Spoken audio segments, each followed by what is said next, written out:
जय हिंद दोस्तों। मेरा नाम अरुण कुमार मौर्य है। आज हम लोग कक्षा 12 जीव विज्ञान चैप्टर नंबर 4 पढ़ेंगे। चैप्टर नंबर 4 का नाम है वंशागति और विविधता के सिद्धांत।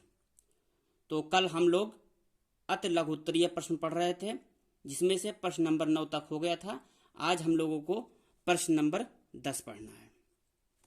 जो प्रश्न नंबर 10 है, ऑटोसोमल ट्राइसोमी के 2 उदाहरण दीजिए तथा इनमें गुणसूत्रों की संख्या एवं अन्य अपसमानताएं बताइए। तो ऑटोसोमल ट्राइसोमी इसको कहते क्यों हैं?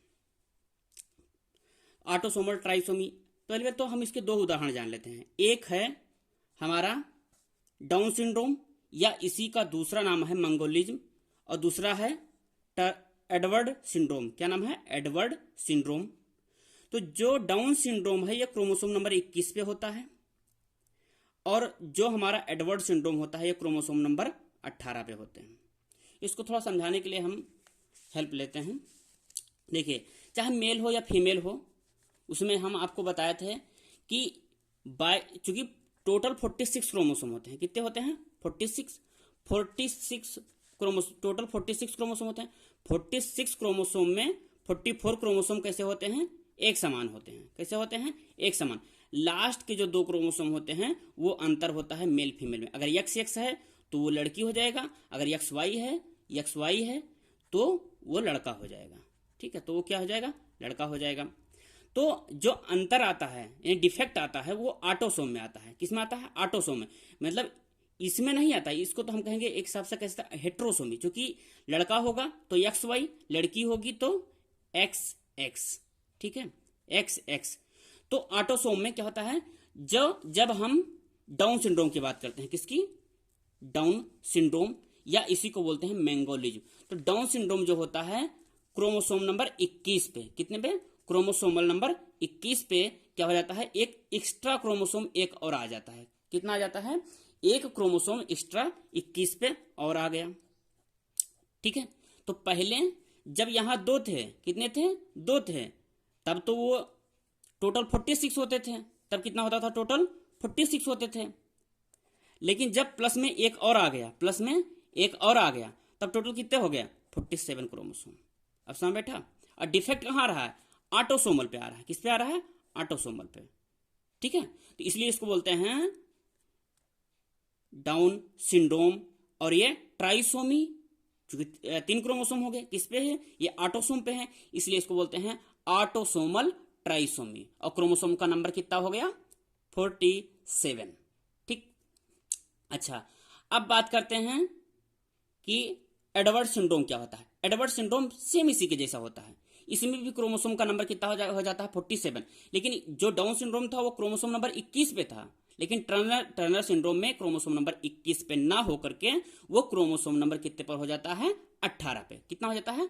क्रोमोसोमल नंबर 18 पे।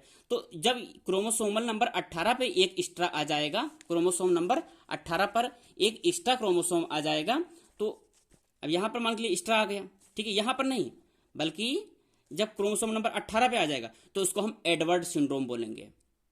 समझ बैठा कि नहीं? जब क्रोमोसोम एक एक्स्ट्रा क्रोमोसोम नंबर 18 पे आ जाएगा तो उसको एडवर्ड सिंड्रोम बोलेंगे। अगर क्रोमोसोम नंबर 21 पे आएगा तो उसको हम टर्नर सिंड्रोम बोलेंगे। ठीक है, सॉरी, उसको डाउन सिंड्रोम बोलेंगे। ठीक है, क्या बोलेंगे? Down syndrome. अब चलते हैं प्रश्न नंबर 11 पे। लिखा है, वर्णांध व्यक्ति को रेलवे ड्राइवर क्यों नहीं बनाया जाता है? क्योंकि हम कल बोले थे कि जो वर्णांध होते हैं, क्या होते हैं? वर्णांध। वर्ण मतलब कलर होता है। जो कलर को नहीं पहचान पाते हैं, जिसे हरा और लाल को नहीं जान पाते हैं, वो वर्णांध होते हैं। अब अगर उनको ड्राइवर बना दिया गया तो खतरे का निशान कैसा होता है? लाल होता है।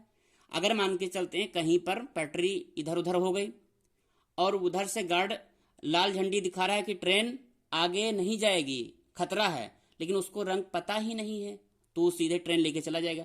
तो एक्सीडेंट होने का खतरा ज्यादा होता है जो अगर वर्णांध ड्राइवर है। इसीलिए वर्णांध व्यक्ति को रेलवे ड्राइवर नहीं बनाया जाता है। ठीक है, प्रश्न नंबर 12 पे चलते हैं। सहलग्नता और विनिमय में अंतर लिखिए। सहलग्नता और विनिमय में अंतर लिखिए। सहलग्नता का मतलब क्या होता है? सह मतलब होता है साथ साथ। सह मतलब क्या होता है? साथ साथ। तो हम पहले इसकी परिभाषा पढ़ते हैं कि गुणसूत्र पर उपस्थित ऐसे जीन जो पृथक नहीं होते हैं तथा अर्धसूत्री विभाजन के बाद भी एक साथ बने रहते हैं, एक साथ बने रहते हैं और एक साथ वंशागति प्रदर्शित करते हैं, उन्हें सहलग्नता कहते हैं। समझ बेटा? मतलब जो अर्धसूत्री विभाजन के द्वारा भी अलग नहीं हो रहे हैं, सह मतलब हम बोले थे ना साथ साथ, तो साथ में बना हुआ है, इसीलिए इसको हम सहलग्नता कहते हैं। अब विनिमय क्या होता है? विनिमय मतलब होता है अदला बदली। विनिमय मतलब क्या होता है? अदला बदली। जबकि समजात गुणसूत्र परस्पर जुड़े हुए क्रोमेटिड के बीच एक या अधिक खंडों की पारस्परिक अदला बदली होती है। समझ बेटा? क्या होता है? पारस्परिक अदला बदली होती है अर्धसूत्री विभाजन की जो पैकेटीन अवस्था में। यहाँ पेमेटीन लिखा है, यह गलत लिखा हुआ है, यह पैकेटीन होगा। क्या होगा? पैकेटीन होगा। पैकेटीन अवस्था में, इसको यम को काट करके यहाँ का कर दीजिए, क्या हो जाएगा? का। पैकेटीन अवस्था में होते हैं खंडों की अदला बदली को ही हम विनिमय कहते हैं। समझ बेटा कि नहीं? सहलग्नता जो होता है वो विनिमय नहीं। सहलग्नता मतलब अर्धसूत्री विभाजन होता है, फिर भी के लिए वो उसके साथ चिपका रहता है, तो उसको सहलग्नता कहते हैं। विनिमय जो होता है इसमें क्रोमोसोम का अदला बदली होता है, किसके? क्रोमैटिड के बीच में, तो उसको हम विनिमय कहते हैं। ठीक है, इसको डिटेल आगे हम पढ़ाएंगे लघुत्तरी में, इसलिए यहां पर केवल इतना ही समझिए। फिर लिखा है एक शिशु का रुधिर ओ है यदि पिता और माता के रुधिर वर्ग क्रमशः ए बी हैं तो जनकों के जीनोटाइप और उनकी अन्य संतानों में जीनोटाइप पता लगाइए। देखिए, शिशु का रुधिर कितना है? ओ। क्या है? ओ। तो जो रुधिर ओ है, तो रुधिर ओ जो होता है वो अप्रभावी होता है। कैसा होता है? लिखा भी है कि रुधिर ओ क्या होता है? एक अप्रभावी है, अप्रभावी लक्षण है। दो अप्रभावी लक्षण युग्मक आईओ उपस्थित होने में ही प्रकट होते हैं। यानी इसका कहने का मतलब यह है कि अप्रभावी लक्षण तभी उत्पन्न होंगे जब दोनों लोग, क्या चीज? दोनों लोग अप्रभावी ही हो। अगर दोनों लोग में से एक लोग अगर प्रभावी हो गए तो प्रभावी का लक्षण आएगा, अप्रभावी का लक्षण नहीं आएगा। तो अप्रभावी का लक्षण तभी आता है जब दोनों लोग अप्रभावी होते हैं।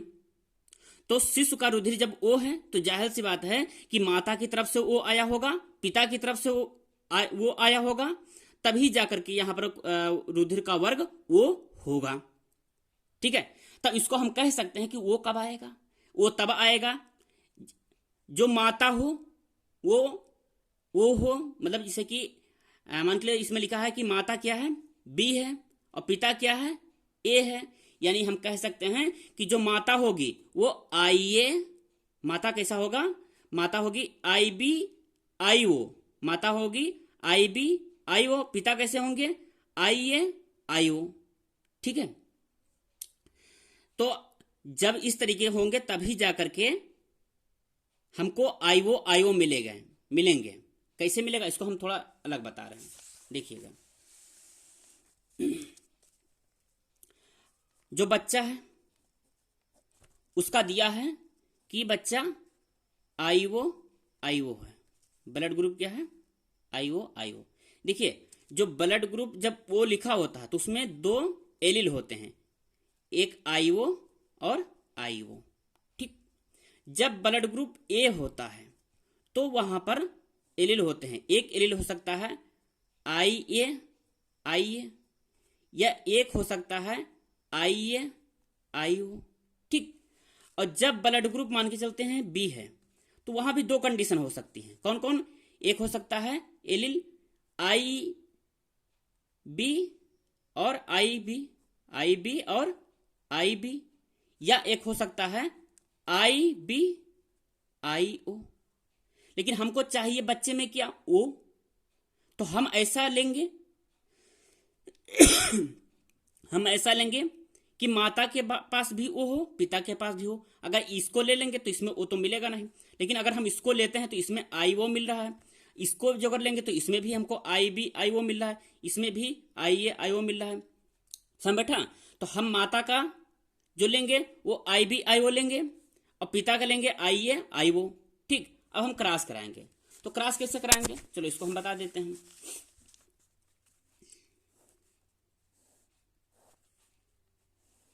ठीक, तो इधर हम ले लेते हैं मेल को। किसको ले लिए, मेल को। जब इधर हम मेल को लेंगे तो मेल में क्या हो जाएगा, थोड़ा ध्यान दीजिएगा। तो मेल को अभी हम बोले थे, मेल क्या था, मेल हमारा जो उसमें लिखा हुआ था वो था आई ए आई ओ। फीमेल क्या थी, जो फीमेल थी, ठीक है, वो थी आई B I O, I B I ओ। ठीक है, अब आगे ध्यान दीजिएगा, जो फीमेल आई बी आई ओ है, तो हम ऊपर ले लिए इधर मेल, इधर का ले लिए मेल, तो यहां हम लिख दिए कि ये क्या है, ये मेल का निशान है और इधर जो है ये फीमेल का निशान है। ठीक है, इसमें हम क्या करते हैं, तो इसका जब हम मान लो गेमेट बनाएंगे तो ये दो, एक चला जाएगा आई ए, दूसरा क्या हो जाएगा आई ओ, ये भी अलग अलग हो जाएंगे, आई बी आई ओ। तो हम पहले पहले मेल ले रहे हैं, तो आई ए आई ओ, तो आई ए आई ओ, यहां देख लीजिए आई ए फिर आई ओ। अब इधर हम क्या लिए हैं, फीमेल लिए हैं, तो ये क्या हो जाएगा आई B I O, I B I ओ। ठीक, अब आगे देखिएगा, तो जब हम इसको ले रहे हैं तो ये हो जाएगा आई, इधर से ले लिए आई ए और इधर से आई बी। समझ बैठा, आई ए आई बी, फिर यहां देखिए इधर से ले लिए आई ए और इधर से ले लिए आई ओ, फिर यहां पर चलिए तो यहां से ले लिए हम आई ओ और इधर से क्या ले लिए आई बी। समझ बेटा, फिर यहां से ले लीजिए आई ओ फिर आई ओ। समझ बेटा, तो यानी हम कहेंगे ये जो है आई ओ इसका ब्लड ग्रुप क्या हो जाएगा, क्योंकि इसमें कोई डोमिनेंट तो है नहीं, सब के सब कैसे हैं भाई, ये भी अप्रभावी ये भी अप्रभावी। तो जब अप्रभावी हैं तो बच्चे का ब्लड ग्रुप कैसा हो गया आई ओ मिलके ब्लड ग्रुप कैसे बना दिए, वो ब्लड ग्रुप। ठीक, अच्छा ये 4 बच्चे बन रहे हैं, एक बच्चे का ब्लड ग्रुप क्या होगा ए बी, क्योंकि दोनों डोमिनेंट हैं दोनों प्रभावी हैं, तो हम कहेंगे कि एक बच्चे का ब्लड ग्रुप ए होगा, एक बच्चे का ब्लड ग्रुप ए होगा, एक बच्चे का ब्लड ग्रुप बी हो सकता है और एक बच्चे का ब्लड ग्रुप क्या हो सकता है ए बी हो सकता है। समझ बेटा, यानी सारी पॉसिबिलिटी बच्चों की उसमें होगी, ओ भी होगा ए भी होगा बी भी होगा और ए बी भी होगा। ठीक, वही चीज यहां पर किया गया है। अब आगे देखिएगा, लिखा है टर्नर सिंड्रोम। तो टर्नर सिंड्रोम क्या होता है, देखिए जो अभी आप डाउन सिंड्रोम पढ़े, ठीक है, उसमें क्या था कि क्रोमोसोम एक बढ़ जाता था, लेकिन टर्नर सिंड्रोम में क्या होता है एक क्रोमोसोम घट जाता है। क्या होता है, घट जाता है। लेकिन इसमें घटता कहां है, ये क्रोमोसोम जो घटता है वो क्रोमोसोम नंबर किससे, लास्ट वाले, यानी जो आपका 23वां पेयर होता है वहां से घटता है। यानी टोटल क्रोमोसोम कितने होते हैं 46, कितने होते हैं 46, और एक घट गया तो कितना बचा 45 बचा, कितना बचा 45। तो एक जो घटता है, एक घटने के कारण उसको बोलते हैं मोनोसोमी। क्या बोलते हैं, मोनोसोमी। जब क्रोमोसोम एक घट रहा है तो इसीलिए उसको हम क्या बोलते हैं, मोनोसोमी। ठीक है, तो टर्नर सिंड्रोम एक असुगित दशा है। असुगित दशा मतलब इसमें से एक घट रहा है, तो लास्ट में जो क्रोमोसोम होता है, तो जाहिर सी बात है कि जब हम वहां 23वां जोड़ी बनाते थे, चलिए यहां दिखा दे रहे हैं, जब 23वां जोड़ी बना रहे हैं, जैसे एक्स वाई हम लिखें तो एक्स वाई लिखे, या फिर तो लड़का है लड़की में क्या लिखे एक्स एक्स लिखे, अब जब एक एक्स क्रोमोसोम, यहाँ देखिए 23 नंबर क्या एक्स एक्स लिखे तो लड़की बनी। अगर यहाँ से एक हम गायब कर दिए, क्या कर दिए, मतलब यहाँ पे क्या हो गया, जीरो हो गया। तो जब जीरो हो गया तो ये कहीं तो बचा, इसलिए उसको बोलते हैं वो क्या होता है, एक गायब होता है, तो इसको हम बोलते हैं असुगित दशा होती है, या एकल लिंग गुणसूत्र पाया जाता है। समझा, क्योंकि एक क्रोमोसोम क्या हो गया, निकल गया, तो बचा कितना, 45 बचा। ठीक है, 45 बचा, अर्थात ये लिंग गुणसूत्र मोनोसोमी 2n-1, मतलब जितना था 2n मतलब कितना था, 46 था, तो 46 में से एक घट गया है। ठीक है, तो 45 बचा, कितना बचा, 45। तो 44 क्रोमोसोम कैसे हैं, ऑटोसोम है, ध्यान देना यहाँ पर 44 क्रोमोसोम कैसे हैं, 44 क्रोमोसोम ऑटोसोम है, जो एक क्रोमोसोम अकेला है। ठीक है, अच्छा, ये जो अब जिसमें टर्नर सिंड्रोम पाए तो वो लेडीज होती कैसे हैं भाई, जिसमें कमियां होंगी तो सारी सब जगह कमियां होंगी, मतलब ये चीज होता है, इनका कद छोटा हो जाता है और जननांग जो होते हैं वो विकसित नहीं हो पाते हैं। जैसे ओवरी है तो ओवरी क्या हो जाएगा, ओवरी अनुपस्थित होगा, या उपस्थित होगा तो अर्ध विकसित होगा। ओवरी क्या होता है, अनुपस्थित होता है या फिर अर्ध विकसित होता है। जब ओवरी नहीं होगा तो अंडा बनेगा नहीं, जब अंडा बनेगा नहीं तो ये मां नहीं बन सकती हैं। अच्छा, वच्छ, वच्छ मतलब होता है स्तन, ये क्या होता है, चपटा हुआ होता है, मतलब स्तन जो होते हैं उसमें उभार नहीं होते हैं। ठीक है, जब उसमें ओवरी बनेगा नहीं तो स्त्रियां कैसे हो जाएंगी, बांझ हो जाएंगी, बांझ या फिर नपुंसक हो जाएंगी। ठीक है, ये चीज का बहुत ही कम पाया था, लगभग 25,000 बालिकाओं में से कोई एक लड़की ऐसी होती है जिसमें ये बीमारियां होती हैं। ठीक है, अब आगे चलते हैं।